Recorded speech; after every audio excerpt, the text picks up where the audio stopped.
Suplementación estratégica en recría de vaquillonas para reposición, un tema sumamente interesante para el cual te hemos convocado, por lo tanto te damos la bienvenida a este evento. Buenas tardes, Julián, te saludamos, te damos la bienvenida y escuchamos tus palabras.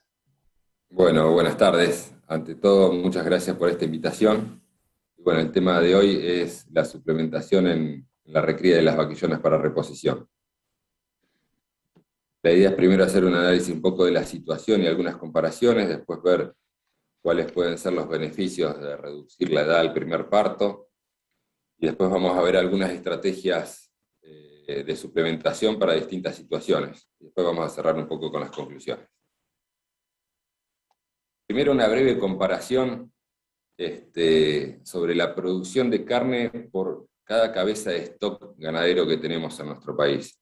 En Argentina tenemos alrededor de 53 millones de cabezas, y acá, la voy a hacer simple, vamos a compararnos con Brasil, que tiene 220 aproximadamente, quizás un poco más ahora, y Estados Unidos, que tiene alrededor de 94 millones de cabezas. Si nosotros nos fijamos cuánta carne se produce por cada cabeza que tenemos de stock, en Argentina producimos alrededor de 53 kilos de carne, Brasil un poquito menos que nosotros, alrededor de 42, y vemos que Estados Unidos produce 125 kilos de carne promedio por cada cabeza de stock. Esto quiere decir que con un poquito menos del doble de hacienda que nosotros, están produciendo más de 4 veces más de carne que nosotros. Entonces acá tenemos una gran brecha. ¿Qué es lo que podríamos hacer nosotros para arrimarnos un poco y acortar esa brecha? Bueno, deberíamos mejorar algunos índices, como estos, por ejemplo, ¿no? Nuestro porcentaje de preñez, porcentaje de destete, edad al primer parto. Estos primeros índices están directamente relacionados a lo que es la actividad de cría, y después otros índices que están más relacionados a lo que es recría y engorde, que son ganancia de peso diaria y peso de faena. Bueno, peso de faena también está bastante relacionado a la cría, porque va a estar dado en gran parte por el frame, por el tamaño de las vacas que van a generar los terneros para engordar, ¿no? Pero bueno, esto es lo que nosotros podríamos apuntar a modificar para achicar esta gran brecha que tenemos hoy por hoy con Estados Unidos en la producción de carne por animal de stock que tenemos, ¿no? Si nos vamos a lo que es la cría, puntualmente, nos fijamos que Estados Unidos, por ejemplo, tiene un porcentaje de destete mayor al 75%, mientras nosotros y Brasil estamos entre el 55 y el 60%. En cuanto a edad al primer servicio, Estados Unidos preña casi todas sus vaquillonas a los 15 meses, y nosotros en su mayoría preñamos a los 26, 27 meses, y algún pequeño porcentaje de vaquillonas que se hacen 15 o 18 meses. Pero bueno, estos son dos índices muy importantes que van a determinar mucho la producción de carne por animal de stock. Entonces vamos a ver un poco cuáles son los beneficios que le pueden traer al productor agarrar y reducir la edad del primer parto. La situación convencional es: nosotros estamos sirviendo las vaquillonas a los 27 meses, tienen su primer parto al tercer año de edad, y su segundo parto al cuarto año de edad. Otra opción es agarrar y hacer un servicio a los 18 meses, generalmente son servicios de otoño, que la ventaja principal de este servicio está en que estamos separando lo que es el primer parto de la segunda temporada de servicios. Entonces, de esta forma, como es un animal que todavía está en crecimiento, le damos un poco más de tiempo para que se recupere después del parto y la lactancia, para poder encarar el segundo servicio. Y una tercera opción es ya hacer un servicio a los 15 meses, donde de esta forma ya vamos a estar teniendo el primer parto al segundo año de edad, al tercer año el segundo parto y al cuarto año el tercer parto. Y de esta forma hay muchos trabajos de investigación que han encontrado que se aumenta la productividad por vaca en aproximadamente 0,7 terneros más por vaca en toda su vida útil. Entonces acá sí estamos teniendo un beneficio importante económico, porque estamos teniendo más terneros por vaca. En este caso lo único que tenemos es más una ventaja tipo logística, donde al separar el primer parto de la segunda temporada de servicio, estamos dándole mejores condiciones a la vaca. Pero en este caso ya tenemos una ventaja importante en cuanto a producción. 0,7 terneros por vaca, hoy un ternero vale más o menos 40.000 pesos, estamos hablando de un beneficio económico de 28.000 pesos por agarrar y tener el servicio un año antes. ¿Qué otros beneficios podemos tener? Nos evitamos todo lo que es la recría de los animales que van de 15 a 27 meses, porque ya va a ser una vaquillona preñada, entonces tenemos un año menos los animales de recría en el campo, con lo cual vamos a tener una mayor proporción de vacas productivas versus cantidad de hacienda total. Disminuye el costo de recría, siempre y cuando el costo de suplementación sea menor a eso que nos estamos ahorrando en forraje.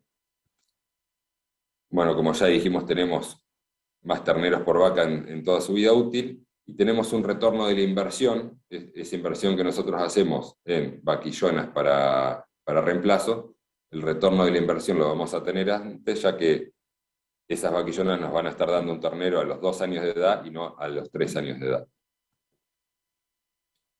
¿Cuáles son los puntos clave que tenemos que tener en cuenta cuando nosotros bajamos la edad al primer servicio? Lo primero es el peso. Tenemos que tener mucho cuidado con la relación edad y peso para poder llegar con esa vaquillona en condiciones de ser servida. Otra cosa que tenemos que tener en cuenta es el toro que vamos a usar. Necesitamos usar toros con facilidad de parto, ya que van a ser animales chicos, van a ser vaquillonas chicas. Y quizás lo más importante de todo es que una vez que esa vaquillona para, nosotros tenemos 80 días para volver a servirla de vuelta. Entonces, no solo vamos a tener que tener mucho cuidado en cómo va a ser la alimentación de esa vaquillona hasta el primer servicio de los 15 meses, sino que vamos a tener que después continuar con una muy buena alimentación hasta los 27 meses, que va a ser cuando va a ser la segunda temporada de servicio. Entonces, tenemos que establecer primero cuál va a ser nuestro objetivo, para después poder ir fijando metas. Si nuestro objetivo es un servicio a los 27 meses, nosotros podemos apuntar a llegar con esa vaquillona al primer servicio con el 70% de su peso adulto. Acá en este ejemplo tomé como peso adulto 500 kilos, entonces deberíamos llegar con una vaquillona de 350 kilos. Y para eso nosotros deberíamos apuntar a tener una ganancia promedio desde el destete hasta el servicio de 300 gramos. Si nosotros apuntamos a un servicio a los 18 meses, acá podemos bajar un poco la expectativa de peso al servicio, ya que va a ser un animal más joven y después vamos a tener tiempo para que se recupere después del parto, así que podemos bajar un poco esa expectativa, podemos apuntar a un peso de 300 kilos, y para esto ya vamos a necesitar una ganancia después del destete un poco mayor, alrededor de los 400 gramos por animal día.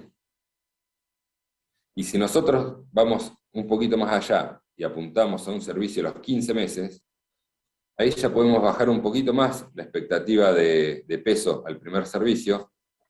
Entre el 55 y el 57% del peso adulto sería un peso adecuado. Estamos hablando de 280, 285 kilos. Pero para esto, como el tiempo va a ser menor, vamos a necesitar una ganancia promedio, después del destete, de alrededor de 500 gramos. Pero el desafío no va a ser solo sino que después vamos a tener que mantener esta ganancia entre 500 y 600 gramos hasta la segunda temporada de servicio, que es los 27 meses. Si bien 500 gramos no es una vara muy alta, el desafío es mantener esos 500, 550 gramos durante 27 meses continuos. Entonces, para eso vamos a ver qué estrategias de suplementación podemos utilizar para mantener esa ganancia mínima durante todo ese tiempo. Tenemos que tener en cuenta que en cría toda suplementación es estratégica, porque la suplementación tiene un costo y no es bajo. Entonces tenemos que hacerla de forma estratégica para no desperdiciar ningún insumo.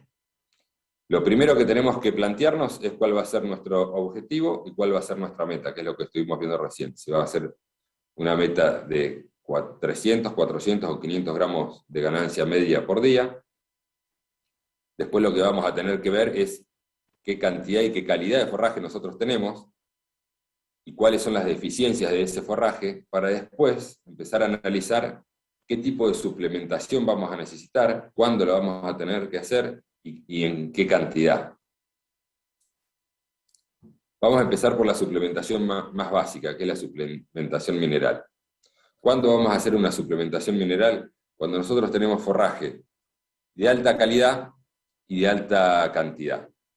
Entonces, ¿por qué hacer una suplementación si nosotros tenemos forraje de alta calidad y de alta cantidad? La realidad es que todo lo que son microminerales principalmente tienen un montón de funciones a nivel fisiológico dentro del animal. Lo más importante quizás es todo lo que tiene que ver con el sistema inmunológico. Todos los microminerales son cofactores de enzimas que agarran y tienen la función de defender al animal ante enfermedades. Entonces, una suplementación con microminerales nos va a garantizar que el sistema inmunológico va a estar fuerte y va a poder responder ante la presencia de enfermedades. Pero también tiene alto impacto en lo que es desarrollo fetal, sistema nervioso, apetito, fertilidad, desarrollo muscular, producción de leche, piel y pezuñas. Muchos habrán escuchado que cuando hay problemas de pietín, están muchas veces asociados a deficiencia de zinc y yodo. Y después el más conocido de todos, que es la deficiencia de cobre, donde esos animales de pelaje negro se empiezan a desteñir, se ven medios amarronados, y eso está muy asociado a una alta deficiencia de cobre. Pero ¿qué pasa? Ese pelo amarronado ya es el signo, ya es lo que nosotros vemos, es la enfermedad clínica. ¿Qué pasa antes de que nosotros lo veamos? Desde que el animal está cubriendo sus requerimientos de cobre, por ejemplo, en este caso, hasta que nosotros vemos esa deficiencia en el signo clínico, hay un montón de instancias intermedias donde tenemos síntomas subclínicos, como por ejemplo, va a bajar la función enzimática, el sistema inmunológico va a funcionar peor, vamos a tener una menor tasa de crecimiento, vamos a tener una menor tasa de fertilidad, y todo eso nosotros no lo vamos a ver, recién vamos a ver cuando ya tengamos el pelo ese marrón. Entonces, es importante tener en cuenta que cuando nosotros vemos los signos clínicos de las deficiencias, ya antes nuestra producción se vio afectada y eso ya no lo vamos a poder recuperar. Por eso es importante por ahí empezar la suplementación antes de ver los signos clínicos. En cuanto a minerales, los podemos dividir en lo que son macrominerales y microminerales, que se dividen así por una cuestión de cantidad de consumo y de requerimientos en el animal. Los macrominerales son cantidades altas y se miden en general en porcentaje, y todo lo que es microminerales son cantidades muy pequeñas que se miden en partes por millón o miligramos por kilo. Entonces, por ejemplo, en todo lo que es el litoral nuestro, Brasil, es muy común la suplementación con fósforo, porque en esa zona hay una gran deficiencia de fósforo en el suelo, que se manifiesta también en los forrajes, y la producción responde muy bien a la suplementación con fósforo. Junto con el fósforo va a ir la sal, entonces también se aporta sodio. Y últimamente se le empezó a agregar mucho de lo que son microminerales a esta suplementación. Antes básicamente era solo macrominerales, y a medida que han surgido distintos trabajos de investigación y se han corroborado todos los efectos positivos que tienen los microminerales, se ha agregado mucho toda la suplementación micromineral. Principalmente cuando tenemos problemas de agua. Es muy común por ahí en Argentina encontrar lugares donde tenemos altas cantidades de sulfato en agua, y el sulfato es un antagonista para la absorción de los microminerales, especialmente si hay presencia de molibdeno. Pero el sulfato solo ya empieza a interferir con la absorción de los microminerales, entonces ahí se hace más importante aún la suplementación con microminerales. ¿A partir de cuándo nosotros empezamos a tener afectada la absorción de esos microminerales? Cuando los sulfatos en agua empiezan a superar los 400 partes por millón. Con 400 partes por millón ya empieza a afectarse el crecimiento de terneros, y con más de 800 se empieza a afectar el crecimiento y el desarrollo de animales de más de un año. Entonces, es importante analizar el agua para ver en qué nivel nosotros tenemos que suplementar con microminerales. ¿Cuáles son las principales los principales efectos de las deficiencias de estos microminerales. Los más importantes quizás, sobre todo para esta charla, son cobre y zinc, porque tienen un alto efecto sobre el momento en que los animales van a llegar a la pubertad, en qué momento van a empezar a ciclar. Y si estamos hablando de que nosotros estamos queriendo llegar a los 15 meses a servir una vaquillona, vamos a necesitar que esta vaquillona, por lo menos, 2 meses antes empiece a ciclar, 2 o 3 meses antes, para que tenga 2, 3, 4 ciclos antes de empezar antes de servirla, para que esos ciclos sean más fértiles. Entonces, deficiencias en cobre y zinc nos pueden atrasar la edad de la pubertad, por lo tanto nos pueden reducir la fertilidad. Después también pueden tener otras afecciones, como ya dijimos, el zinc está muy asociado a problemas de Pietin, el yodo, la enfermedad más conocida por deficiencia de yodo es el bocio, pero también nos produce terneros más débiles, y también nos puede producir problemas de patas. El manganeso nos va a generar terneros más livianos, y después el selenio, que es un antioxidante muy importante, es muy importante para lo que es el sistema inmunológico. Entonces, si tenemos una deficiencia de selenio, seguramente vamos a tener terneros más débiles y con menor resistencia a enfermedades. ¿Cuáles son las claves de una suplementación mineral? Bueno, tener esos minerales bien balanceados. Es un momento muy oportuno para agregar aditivos. Hay muchos aditivos que funcionan muy bien para mejorar la ganancia de peso. Entonces, cuando hacemos suplementación mineral, es importante aprovechar este momento porque el aditivo quizás no es de alto costo por sí solo, pero generalmente lo más difícil es encontrar el vehículo para aditivarlo. Y en Argentina hace muy poco se registró la naracina. La naracina es un ionóforo, es similar a lo que es la monensina, pero tiene algunas ventajas con respecto a la monensina para la suplementación mineral a campo. La monensina, como ustedes saben, genera por ahí un poco de restricción de consumo, entonces frena el consumo de materia seca de los animales, que eso en un feedlot es muy bienvenido porque nos ayuda a prevenir acidosis, pero en una suplementación a campo no buscamos que el animal coma menos. Entonces la naracina tiene esa ventaja, que no genera restricción de consumo, y otra ventaja que tiene es que aumenta la proporción de propiónico acético. Entonces vamos a tener más propiónico, el propiónico genera mayor cantidad de energía, entonces la digestibilidad de esa fibra, vamos a estar captando mayor cantidad de energía por unidad de fibra digerida.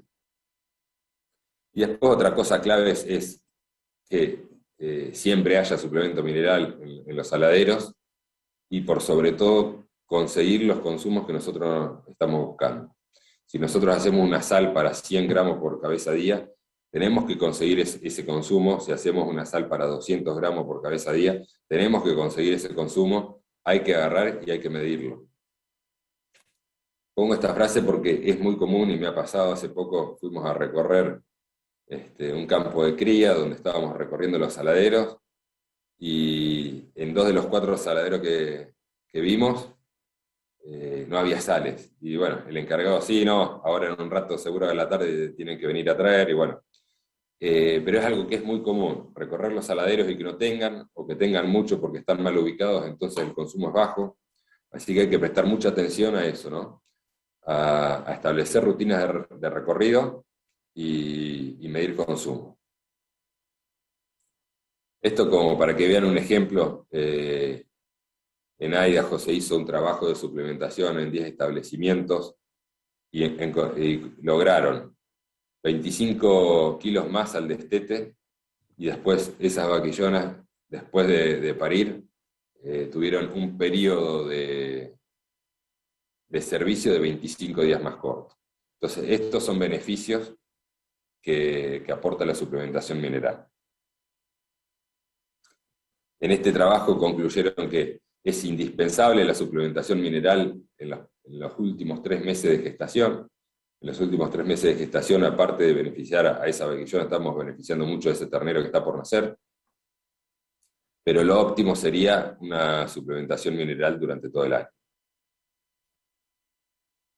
Ahora, siguiendo el nivel de complejidad, cuando ya tenemos una calidad de forraje más baja, a esos minerales le vamos a tener que aportar proteína.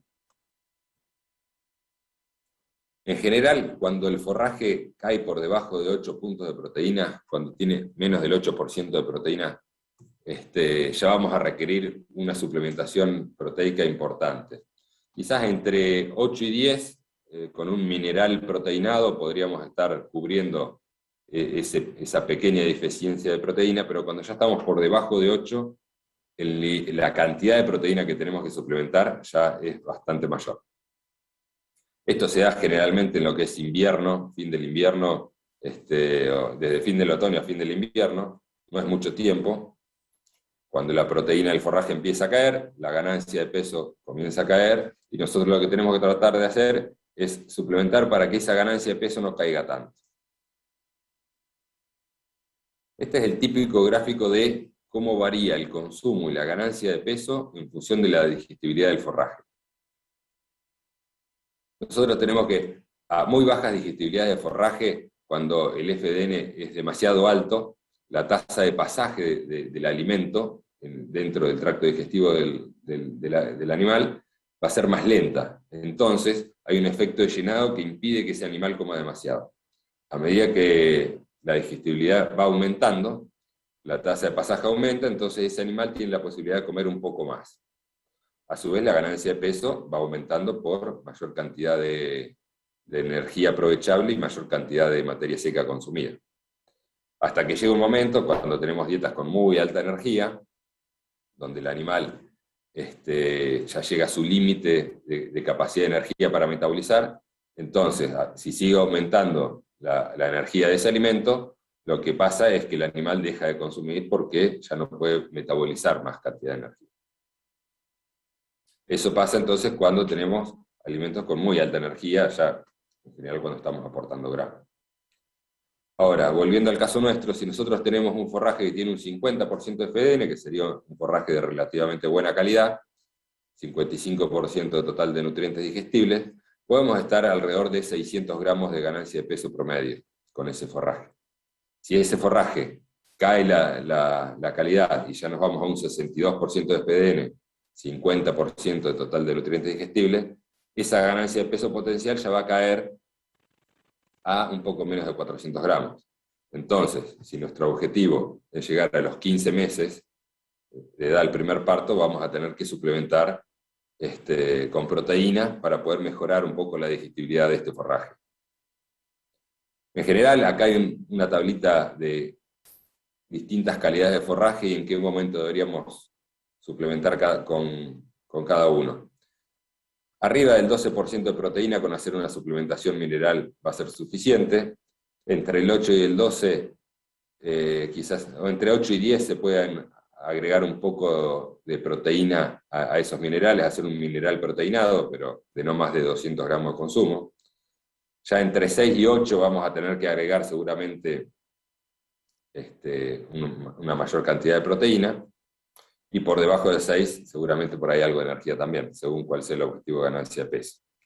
En definitiva, lo que tenemos que hacer es balancear con la suplementación para encontrar el equilibrio de la digestibilidad total que nosotros estamos buscando en el forraje. En un trabajo que se hizo en Kansas, Ruiz analizó un forraje con muy alto FDN, 76% de FDN, con una suplementación proteica. Y acá vemos distintos niveles de cantidad de proteína suplementada. Con 180 gramos de proteína, estos son gramos de proteína, no de subproductos proteicos, 180 gramos de proteína, se encontró que la digestibilidad de ese forraje aumentaba significativamente. Con más cantidad de proteína ya se mantenía, pero no seguía aumentando. Ahora fíjense lo que pasó con el consumo de materia seca. En las barras verdes más claritas es lo que veíamos recién, cómo aumentó al principio la digestibilidad del FDN y después se mantuvo, pero el consumo de materia seca siguió aumentando. Aumentó cuando se llegó a 180 gramos de proteína, después siguió aumentando cuando se dieron 360, siguió aumentando cuando se dieron 540. Entonces esto nos da una pauta de cuál es el efecto de la suplementación con proteína. No solo nos va a mejorar la digestibilidad de ese forraje que estamos consumiendo, sino que nos va a aumentar el consumo en forma muy significativa. Y al aumentar la digestibilidad y el consumo, la cantidad de energía total crece mucho, entonces vamos a mejorar mucho la ganancia de peso. Este es un trabajo que hizo Cargill, donde agarró y tenía 2 grupos de animales durante 90 días. El primer grupo le dio los 90 días un suplemento mineral, y al segundo grupo le dio 45 días ese mismo suplemento mineral, y los siguientes 45 días les agregó proteína. Fíjense cuál fue el efecto. Los primeros 45 días las ganancias fueron prácticamente iguales, pero en los segundos 45 días, cuando este grupo recibió suplementación proteica, tuvo una ganancia de 240 gramos más que el primer grupo. Y esto, bueno, a lo que veíamos recién, ¿no? Una mayor digestibilidad del forraje y un mayor consumo de materia seca. ¿Qué cantidad de proteína deberíamos nosotros suplementar cuando estamos suplementando forrajes de baja calidad? Y no menos de 200 a 400 gramos de proteína por animal día. En función de la proteína de nuestro forraje vamos a tener que ver si esa cantidad debe ser de 200 o de 400. Ahora, ¿qué sucede cuando nosotros no solo tenemos forraje de baja calidad, sino que por una circunstancia particular del año nos quedamos cortos de forraje? La disponibilidad de forraje también es baja. Ahí no nos va a quedar otra que hacer una suplementación energética, además de la mineral y la proteica. Entonces, por más que nosotros tengamos alta o baja calidad de forraje, si la cantidad es baja, vamos a tener que hacer una suplementación energética. Para esto tenemos que ver cómo la vamos a hacer. Una opción es darle todos los días de comer a los animales, si es que tenemos la estructura, y si no, no queda otra más que los típicos hilitos autoconsumo, donde vamos a tener que poner el suplemento que nosotros vamos a dar con algún limitador de consumo. La sal funciona muy bien para lo que son limitaciones de consumo de suplementos minerales, cuando nosotros apuntamos a aportar menos de 200 gramos por cabeza por día, pero no nos va a servir si queremos apuntar a suplementaciones del 1 o el 1,5% del peso vivo, por lo cual ahí vamos a tener que buscar algún limitador de consumo más específico que nos controle mejor el consumo para ese tipo de suplementos. Sí. Este es un trabajo donde agarró y se comparó la suplementación proteica versus la suplementación proteica más energética con un grupo control, ¿no? Y entonces acá encontraron que en la etapa de invierno, otoño-invierno, el primer grupo control ganó 20 kilos de peso,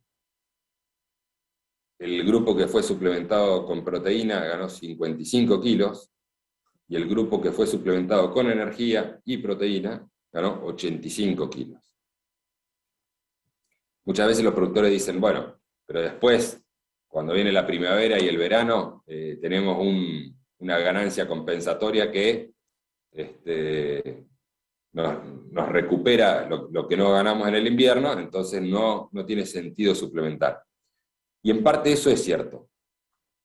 Fíjense en este caso, el grupo control que no había sido suplementado, en la etapa de primavera-verano ganó 130 kilos, versus el que se suplementó con proteína que ganó 114, versus el que se suplementó con proteína y energía que ganó 100. Entonces, este primer grupo compensó 30 de esos kilos, pero aún así terminó pesando 35 kilos menos que este grupo. Acá hay que hacer bien las cuentas, porque la suplementación energética es cara, y hay que ver si esos 35 kilos pagan esa suplementación energética, por un lado, y otra cosa que hay que ver es cuál es el objetivo que tenemos nosotros. Si nosotros necesitamos hacer una suplementación energética para llegar con 285 kilos a los 15 meses para poder servir nuestras vaquillonas, quizás, aunque esos 35 kilos que tenemos acá en este ejemplo no paguen la suplementación, el hecho de llegar o no llegar con el peso adecuado al servicio, por ahí sí lo paga. Entonces, la suplementación energética es muy cara y tenemos que tener muy en cuenta los costos y cuál va a ser nuestro objetivo. Tiene que ser algo que es muy estratégico y solo para cuando tenemos que recuperar peso o llegar a un peso determinado, nos va a servir. En general, se hace en lo que es invierno y fin de invierno más que nada, no mucho más de 45 o 60 días por el costo que tiene. Bueno, llegamos a las conclusiones. Lo primero que tenemos que hacer entonces es establecer cuáles van a ser nuestros objetivos. Con esos objetivos nosotros vamos a poder ver cuáles van a ser nuestras metas de ganancia de peso, y de esa forma, evaluando el forraje, los recursos que nosotros tenemos, evaluando la calidad de agua, vamos a poder definir la suplementación que vamos a tener que aplicar para nuestro sistema. Como para tener una idea, muy a grosso modo, de qué costo puede tener una suplementación, si nosotros vamos a hacer una suplementación mineral exclusivamente, con un mineral que vaya a 100 gramos por animal día, puede tener un costo de 7, 8 pesos por animal, por día. Si a eso le agregamos algo de proteína, se puede ir a 12, 14 pesos.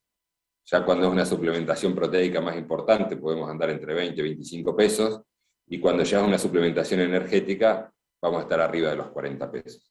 Entonces, es muy importante definir cuál va a ser nuestra estrategia para poder hacer el presupuesto y, bueno, ser lo más eficiente posible en todo lo que es el uso de los suplementos, que no es barato. Bueno, hasta acá llegó la presentación, creo que ya estamos en tiempo. No sé si hay preguntas. Muchas gracias, Julián. Realmente muy interesante tu disertación. Queremos agradecerte especialmente a vos, a Provimi y TRT. De esta manera vamos a dar inicio a la apertura del espacio para las preguntas. Realmente son innumerables, Julián, las preguntas que nos han llegado a través del chat. Queremos simplemente reducirlas a 2 o 3 porque son muchísimas, y apelando también a tu poder de síntesis.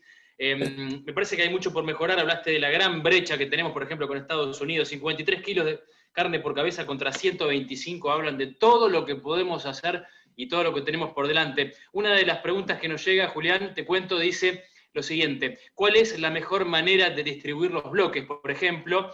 Y la segunda, que la podemos empalmar con esta, dice: ¿cuántos animales por bloque? En este sentido, respecto de una mejor estrategia de manejo ganadero para poder aprovecharlos mejor. Bien, todo lo que es suplementación mineral, en general se ubican cerca de las bebidas, no muy cerca como para que no vayan después de tomar agua enseguida a mojar el suplemento y no se humedezca, pero sí, no sé, 15 metros, una cosa así, 15, 20 metros de las bebidas. Los bloques en general nosotros no usamos mucho bloques. El tema de los bloques es lograr el consumo. Cuando nosotros tenemos que hacer una suplementación por ahí de 150 o 200 gramos por animal día, con los bloques no es tan fácil lograr, por eso nosotros en general utilizamos suplementos minerales en harina, con sal como limitador de consumo. Nos inclinamos más por eso que por los bloques. Entonces utilizamos saladeros que pueden ser con techo, sin techo. En general lo ideal es que tengan un techo, ya que los suplementos minerales no son baratos, y aparte los damos una vez por semana quizás, entonces para evitar que si llueve se desperdicie, ¿no? Perfecto, quedó respondida. Otra más: sabés que en la zona, Julián, ha crecido fuerte el tema de las razas sintéticas, el Brangus, el Braford. Especialmente nos preguntan: ¿con cuántos kilos aconsejás darle servicio a las vaquillas, en especial a las vaquillas de la raza Braford? Mirá, tenemos que ver el frame de los animales que vos tengas, ¿no? Porque podemos tener un Angus de un frame de 400 kilos peso adulto, o en Estados Unidos tenemos los mismos Angus que tienen un frame de 700 kilos. Lo ideal es, sabiendo nuestro peso de nuestras vacas adultas, si vamos a hacer un servicio a los 15 meses, tener un 55-57% del peso adulto. Si en el caso de un Braford el peso adulto de esa vaca es 550 kilos, bueno, hacemos 550 por el 55% del peso adulto, y ahí vamos a tener el peso objetivo para llegar a los 15 meses.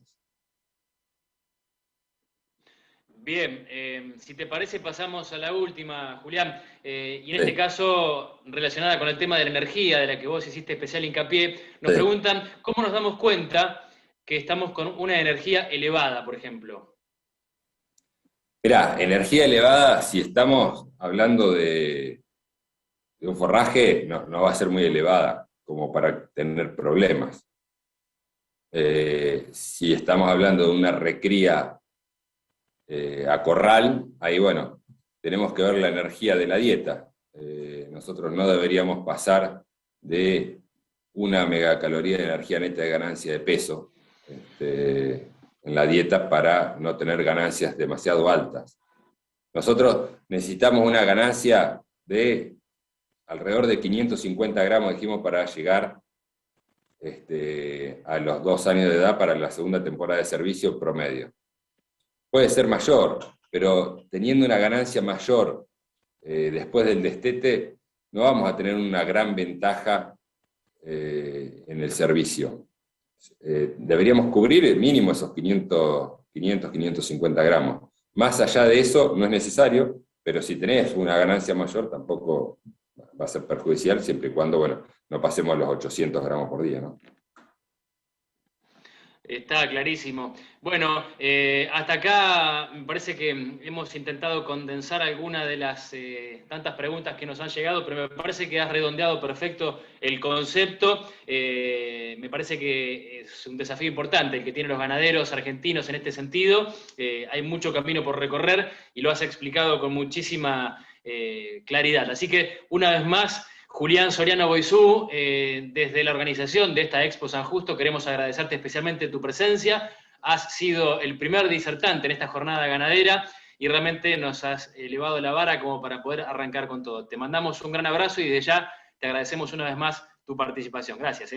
Bueno, muchas gracias, y si quedan preguntas sin responder, por ahí me las pueden acercar por mail y después se las voy respondiendo. Muchas gracias. Perfecto. Quedó entonces hecha la invitación para aquellos que